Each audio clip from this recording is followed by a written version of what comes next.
पहला, this building comprises of 6 houses, 3 parking lots and 1 basement.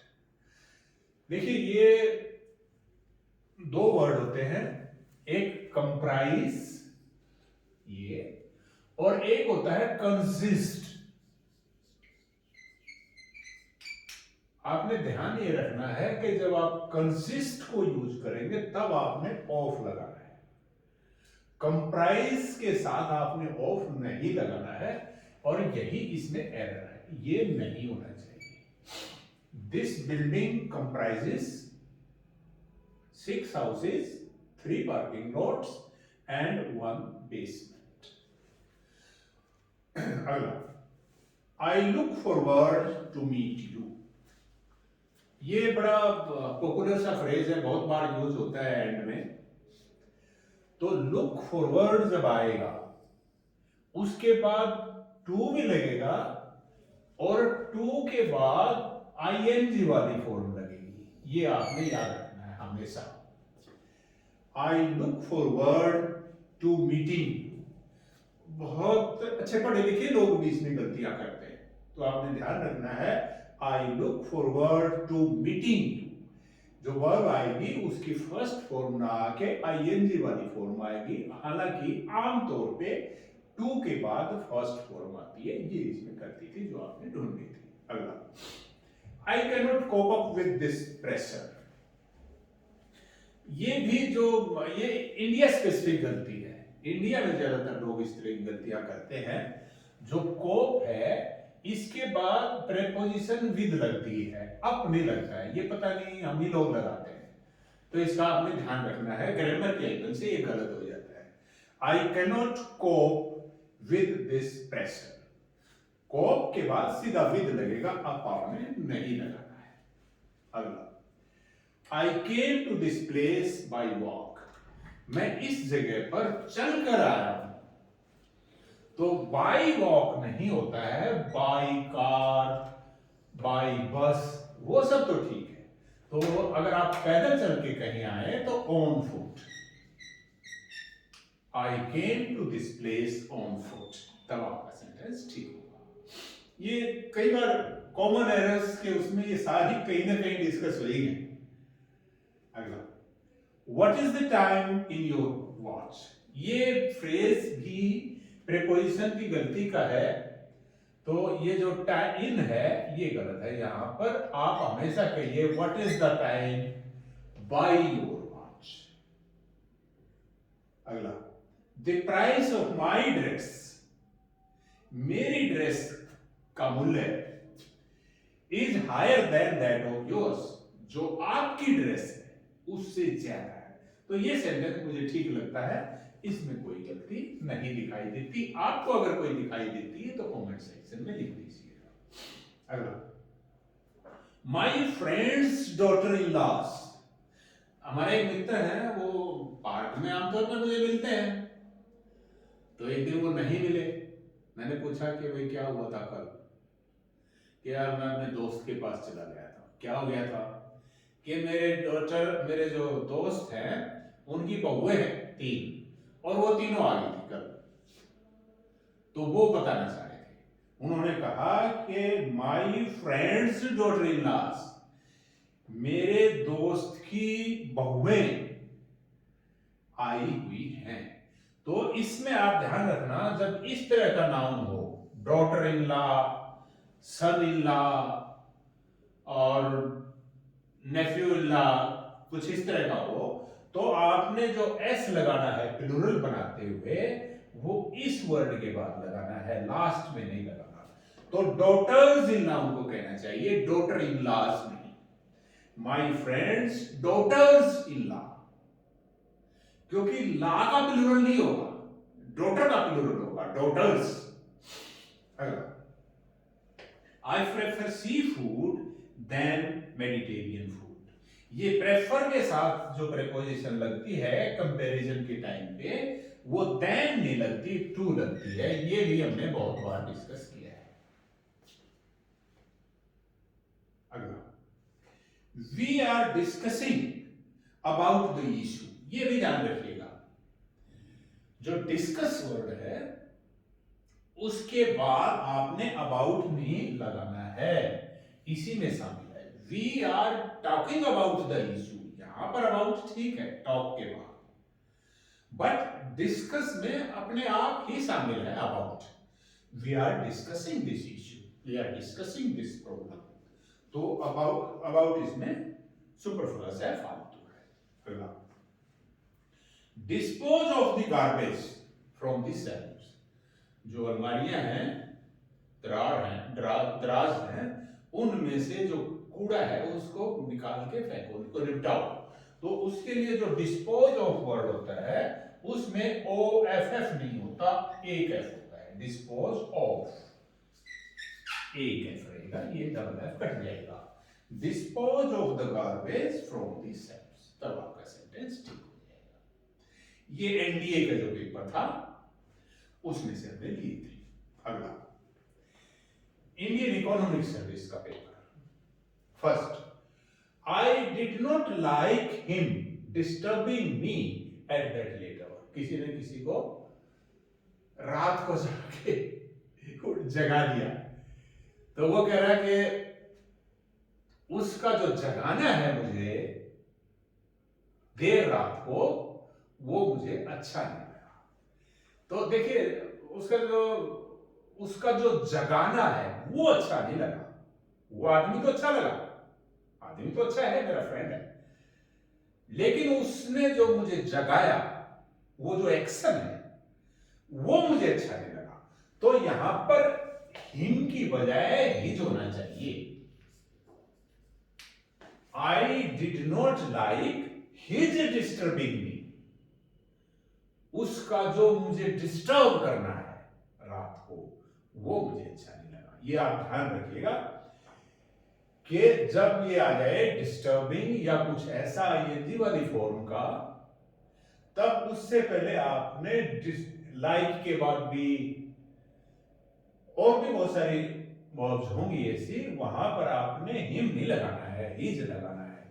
Hindi में भी आप जब ऐसा बोले कि उसका जगाना मुझे अच्छा नहीं लगा, उसका घर आना मुझे अच्छा नहीं लगा, और उसका खाना खाना मुझे पसंद है, I like his eating this food. Death is preferable than dishonour, ये वही प्रेफर जो है ये कंपैरेटिव डिग्री है, इसके साथ देन नहीं लगता है। आमतौर पे जो कंपैरेटिव डिग्री है उसके साथ में देन लगता है, पर इसमें टू लगता है, जैसा कि अभी हमने एनडीए के पेपर में भी किया था एक question. He is enough wise to understand the situation, वो इतना बुद्धिमान है कि सिचुएशन को समझ सकता है। अगर आपको इसकी स्ट्रक्चर याद हो, टू वाली एडजेक्टिव प्लस टू, तो उसमें ये जो वाइज है ये पहले आएगा और एनफ बाद में आएगा। He is wise enough to understand the situation, वह सिचुएशन को समझने के लिए जितना वाइज होना चाहिए उतना वाइज है। जैसे I am strong enough to beat you, मैं तुम्हें तुम्हारी पिटाई करने के लिए जितनी स्ट्रेंथ चाहिए मैं उतना स्ट्रॉन्ग हूं। तो इसकी स्ट्रक्चर ये होती है कि एडजेक्टिव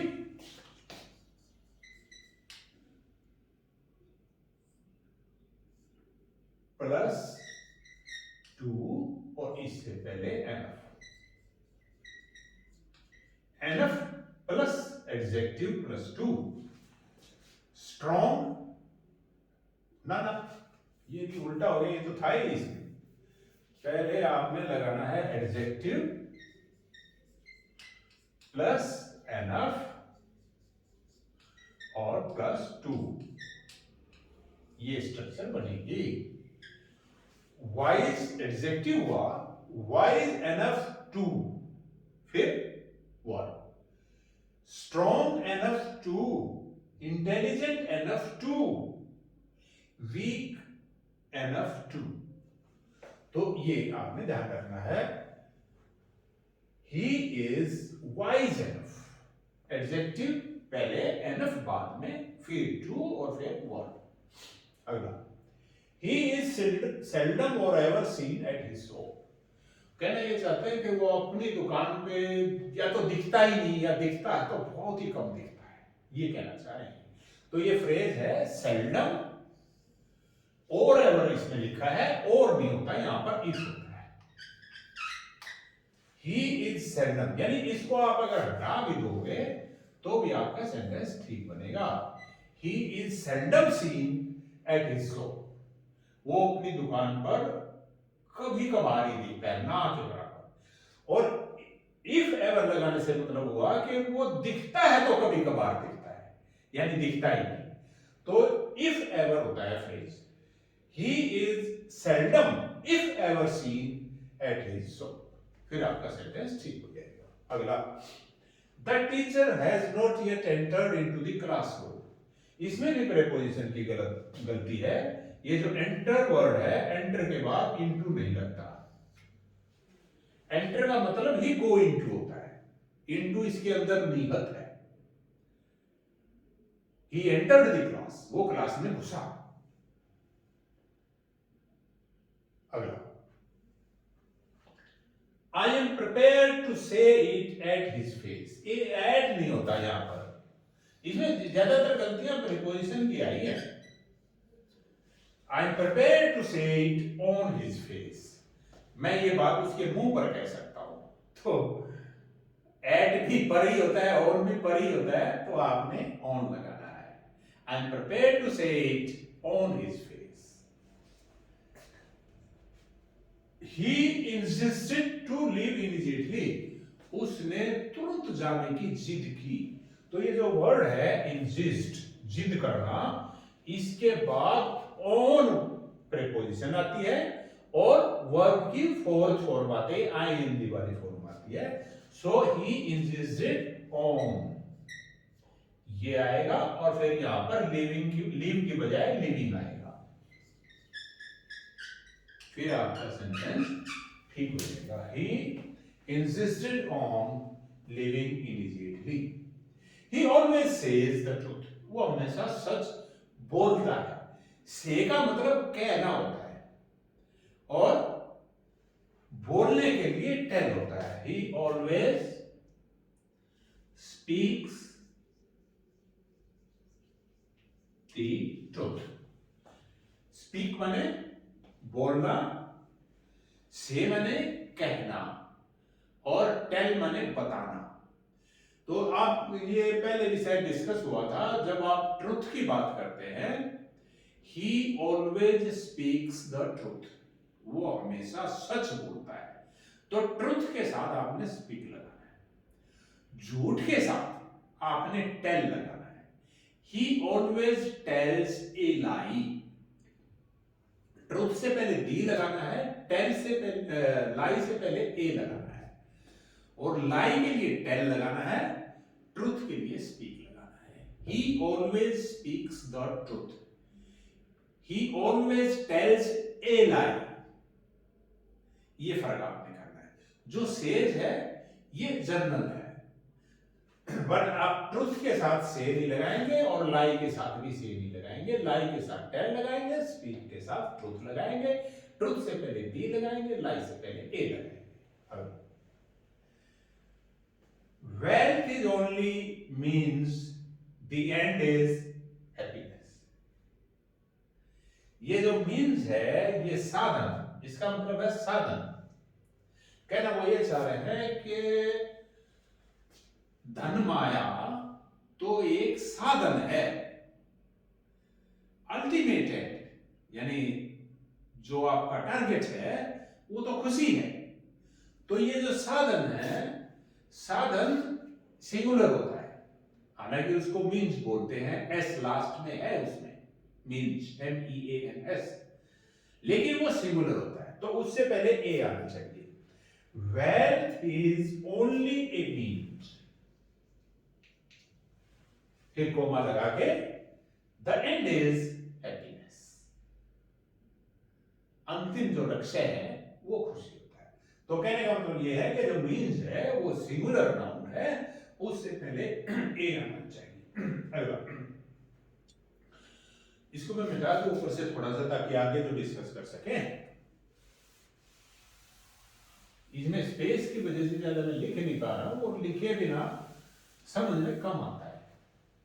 एनीवे, अगला है I doubt that he will come. इसमें देखिए इसमें कहना ये चाह रहे हैं कि मुझे शक है कि वो आएगा।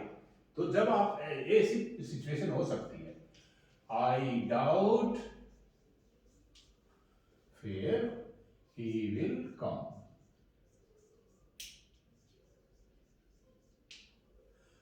I don't doubt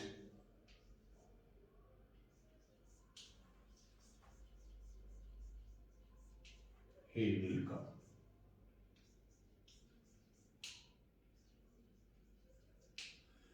देखिए, जब यहां पर सेंटेंस अफर्मेटिव हो तो आपने वेदर या इफ लगाना है,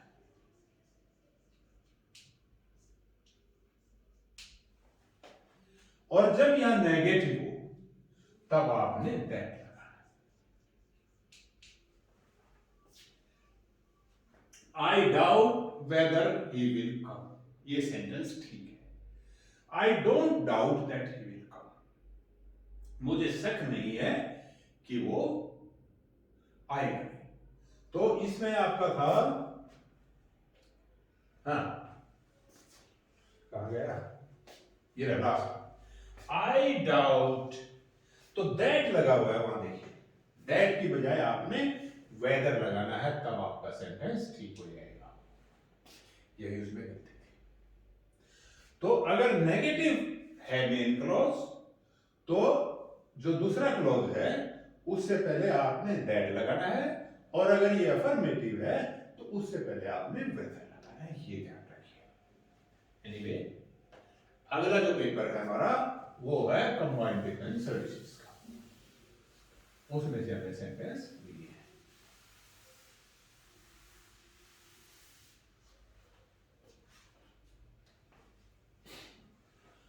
इसमें मैंने क्या किया है, क्योंकि स्पेस इतना ज्यादा नहीं था और सेंटेंस कुछ बड़े बड़े थे, तो मैंने उसमें से कुछ पोर्शन घटा दिया है, बीच में से जो लगा के रेलेवेंट नहीं है उसको हटा के डिस्कस किया है। देखिए, आफ्टर मिस्टेरियसली एक्सपेंडिंग, कुछ आगे था, फिर आइस कवर स्टार्टिंग मेल्टिंग, इसमें टेंस की गलती है। यहां पर स्टार्टिंग का कोई मीनिंग नहीं है, आपको पता ही है कि स्टार्टिंग लगाने से कोई भी टेंस नहीं बनता है, क्योंकि स्टार्टिंग आईएनजी वाली फॉर्म है, ये कंटिन्यूअस टेंस में आती है, और अगर कंटिन्यूअस टेंस यूज करना होता तो हेल्पिंग वर्ब आती, is, am are, was, were, या विल बी, शैल बी, या will have been, shall have been, या हैव बीन, हैड बीन, ये आने चाहिए थे, कुछ नहीं है। तो यहां पर ये फॉर्म की गलती है, और यहां पर होना चाहिए कुछ ऐसा कि has started, has started melting, बहुत दिनों तक बढ़ती रहने के बाद जो आइस कवर है, आइस कवर की जो लेयर है ऊपर, वो घटनी शुरू हो गई है, पिघलनी शुरू हो गई है। तो स्टार्टिंग की बजाय हैज स्टार्टेड आना चाहिए। D option to be done by the bank, ये बीच में था, मैंने यहां से हटा दिया। Will be price based, price based option होगी यूजिंग मल्टीपल प्राइस मेथड, ये प्राइस नहीं होगा, मल्टीपल प्राइस मेथड होगा। अब ये ऑप्शन का मैं बताऊं आपको क्या है। Multiple price based, multiple price जो ऑप्शन है उसमें ये होती है कि आप एक से ज्यादा कीमत पता लगा सकते हैं किसी चीज की, कि भाई 60 रुपए, 64 रुपए, ऐसे मल्टीपल प्राइस। तो उसको मल्टीपल प्राइस बिडिंग या मल्टीपल प्राइस मेथड बोलते हैं। तो प्राइस नहीं होता उसमें, प्राइस होता है। मुझे लगता है कि ये जो पेपर है ना, इसमें ज्यादातर गलतियां वो हैं जो कि अंग्रेज खुद करते हैं। आप देखना आगे ये इंडियंस को ध्यान में रख के नहीं बनाई गई है, और मुझे लगता है ये पेपर कहीं से जो अमेरिका या ब्रिटेन में जो पेपर होते हैं उनमें से कहीं से सेंटेंस लिए गए हैं। पूरा सेंटेंस नहीं तो जो गलती वाला पॉइंट है वो वहां से लिया गया है, क्योंकि ऐसी गलतियां अंग्रेज करते हैं, इंडियन ऐसी गलतियां कम करते हैं। अगला, if the scheme would have been implemented effectively, यहां पर था मैंने हटा दिया, all affected would have benefited। इसमें ये कंडीशनल सेंटेंस है, टाइप 3 कंडीशनल है।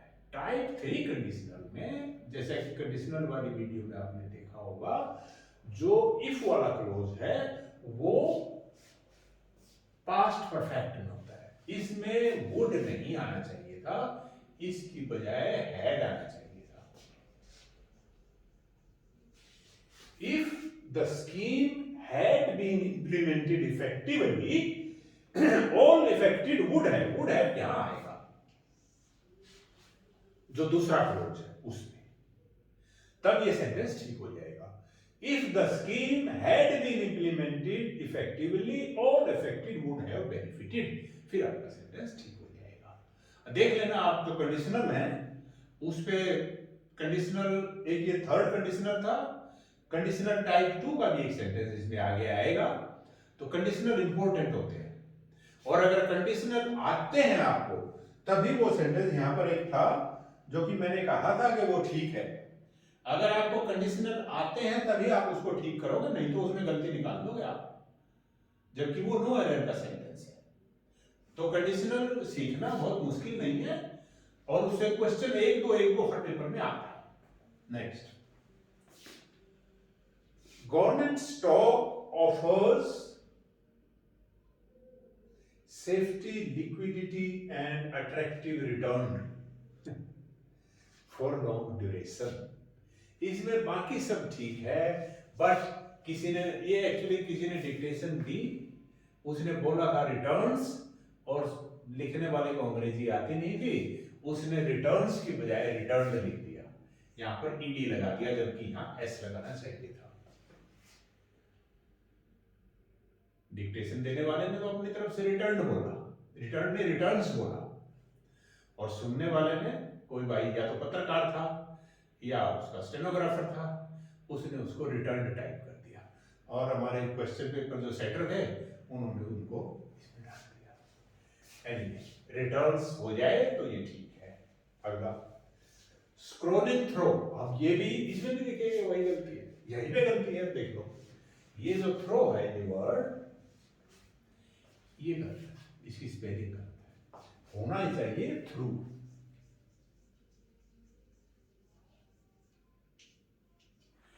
यहां पर ओ नहीं है इसमें, आप देखेंगे, और उसमें ओ है यहां पर, तो ये होता है थोरो, वो ओ वाला, और ये है थ्रू। थोरो का मतलब होता है आर पार, या कंप्लीट इन ऑल रिस्पेक्ट्स। जैसे आप कहीं बैठे हैं और कोई आदमी आया और आप आगे आपका घर है, रास्ता बंद है, तो आप उस आदमी को कह सकते हैं दिस इज नॉट ए थोरोफेयर, यानी ये आर पार रास्ता नहीं है, आप इधर से पार नहीं जा पाओगे। इसी तरह से he is a Thoreau gentleman, सुना होगा आपने बोलते हुए। थोरो जेंटल का मतलब है कि बिल्कुल शरीफ आदमी है भाई, बहुत ही शरीफ आदमी है। थोरो का मतलब कंप्लीट इन ऑल रिस्पेक्ट्स होता है, और थ्रू का मतलब होता है गुजरते हुए, एफर्ट्स का हिस्सा। तो यहां पर स्क्रोलिंग थ्रू उनमें से स्क्रोलिंग, ये तो गलती मिली गई। अगला, the fascination with gold seems to be a case where, हाँ ये देखिए, डिक्टेशन देने वाले ने वेयर बोला था यहां पर, और वेयर की जो स्पेलिंग है वो लिखने वाले भाई को आती नहीं थी, तो उन्होंने क्या किया, वेयर लिखने की बजाय वर लिख दिया, ये बना दी वेयर की स्पेलिंग।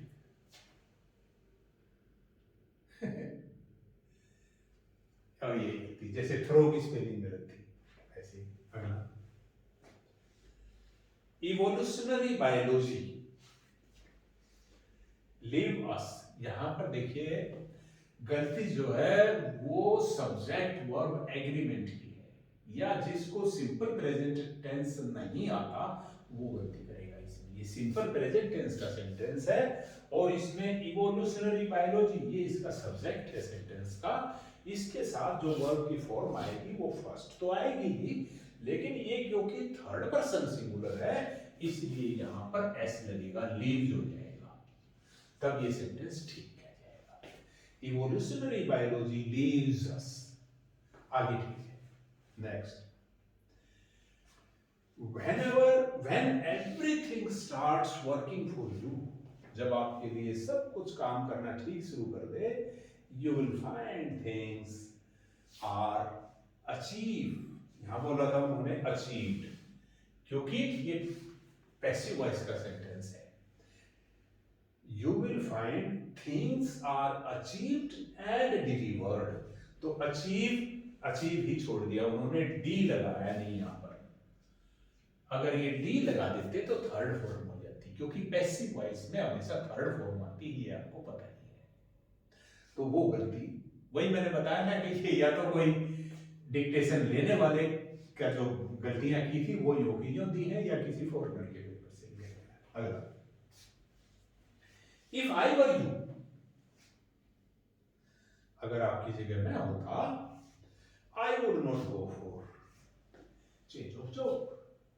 ये कंडीशनल टाइप 2 है,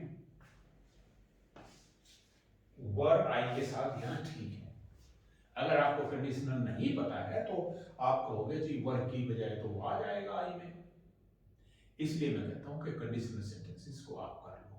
कंडीशनल सेंटेंसेस जो मैंने डिस्कस किए हैं वीडियो में, उसका लिंक मैं दे दूंगा नीचे डिस्क्रिप्शन में दे दूंगा, आप देख लेना वीडियो, उसको अच्छा लगेगा।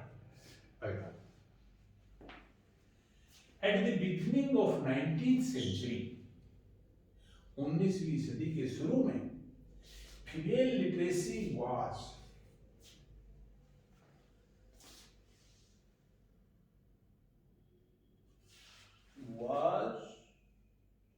आगे क्या लिखा है ये,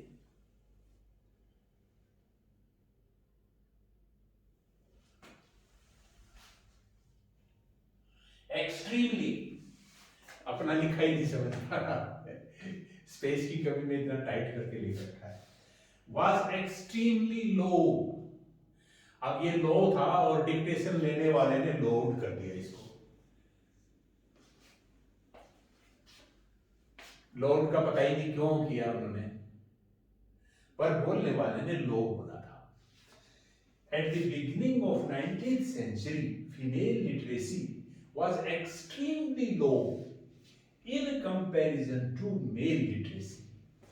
जो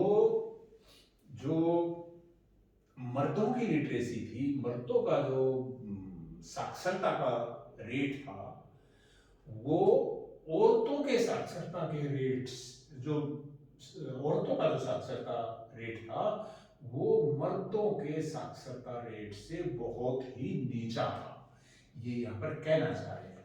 तो गलती कहां पर है, ये इस लोड की बजाय लो होना चाहिए। इस भाई ने क्या किया, लो था और उसकी बजाय लोड लिख दिया, और दूसरा वो एक था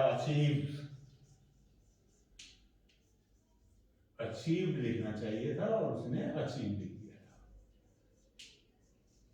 तो इस तरह से ये पेपर में हमारा खत्म हुआ। उम्मीद है आपको ये वीडियो उपयोगी लगेगी, और अगर ऐसा हो तो बताइएगा, उपयोगी ना लगे तो भी बताइएगा, कोई स्पेशल आपकी रिक्वायरमेंट है तो वो भी बताइएगा। और अभी एग्जाम नोटिफाई होने वाले हैं, जो भी 2020 में नहीं हो पाए थे, अगर सिचुएशन जैसे ही स्टेबलाइज होगी, कोविड के केस जैसे ही कम होंगे या कोई टीका नहीं मिल जाएगा, तो आपके एग्जाम होने शुरू हो जाएंगे। अब तो लगता है कि शायद आशंका है कि केस शायद बढ़े, लेकिन जैसे ही कुछ स्टेबिलिटी आएगी एग्जाम नोटिफाई हो जाएंगे और आपके एग्जाम होने शुरू हो जाएंगे। इसलिए तैयारी शुरू करते हैं अभी से, और मेरी कोई मदद की जरूरत है तो बताइएगा। थैंक यू, नमस्कार।